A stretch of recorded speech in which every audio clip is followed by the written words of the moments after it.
while his former teammate Shane Warne had warned other teams going into the World Cup to not take Australia for granted. Ricky Ponting, talking to media in Delhi, said that no one gave Australia a chance before the win in India, and now other teams would not be taking the 3-time world champions for granted in the ICC World Cup in England post a series win in India.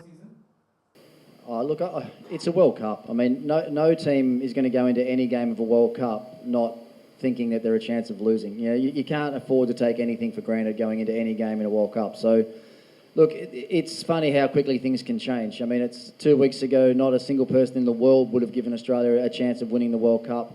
On the back of 3 really good wins over here in a row, then all of a sudden everyone's talking about Australia again.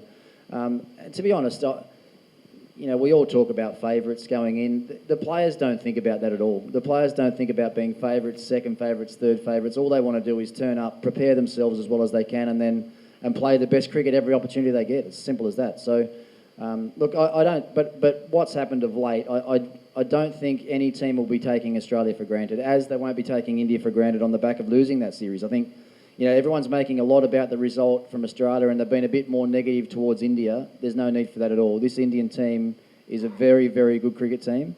That whatever position they've got up for grabs in the batting order, they'll field that with a quality player, and they'll go into the World Cup as one of the, if not the favourites, certainly in the top 2.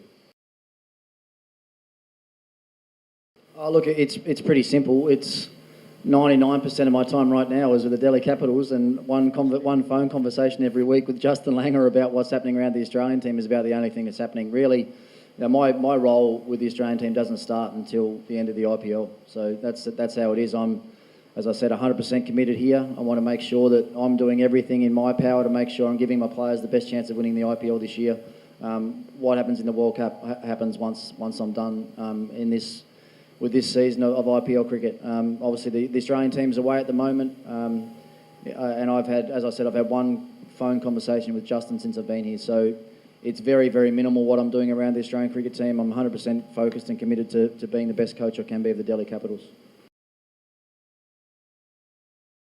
Well, I wish I was a selector. Unfortunately, I'm not a selector of that Australian World Cup squad, but I think we all saw the last few weeks just how skillful a player Usman Khawaja is and can be. And I think the thing when you see him play like that, it just makes you wonder why he doesn't do it a bit more regularly. I think that's the disappointing thing as far as he's concerned. But look, I'd be surprised if Khawaja wasn't in the squad. I think Warner and him could be in the same squad. They might not necessarily be in the same 11, or who knows, they could. You know, Khawaja could probably slot down to 3 when Warner comes in, and Steve Smith might bat at 4 or 5 or something like that, just to really shore up those middle overs against spin bowling in India. So it's going to be a tough job for the Australian selectors now. I think the fact that they've played so many players over the last 12 months and given opportunity to so many players, it's probably created a situation now where they've probably got 20 players that they want to have in their World Cup squad, but they've got to cut that down to 15. So it's a good position for the Australian team to be in, and as I said, thankfully I'm not a selector, because that's going to be a tough job.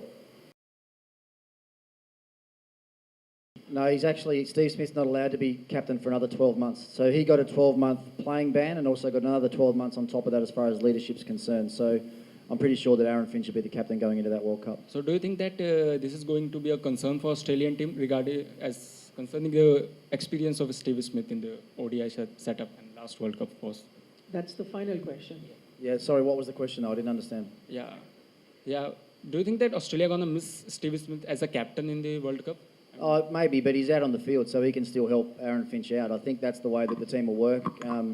With David Warner and Steve Smith coming back, you've got 2 very experienced players coming back into that lineup and 2 very, very good players. So I would imagine that Aaron Finch would be leaning on Stephen Smith a lot for a bit of advice, maybe going into the game as far as their preparation and everything's concerned, and maybe a little bit of advice and knowledge as the game is being played. But I don't see it as a concern. I think it showed really good character from Aaron Finch to be able to, even though he wasn't playing well personally for a long time now, to come to India and he played that one really good innings where he made, I think it was 97.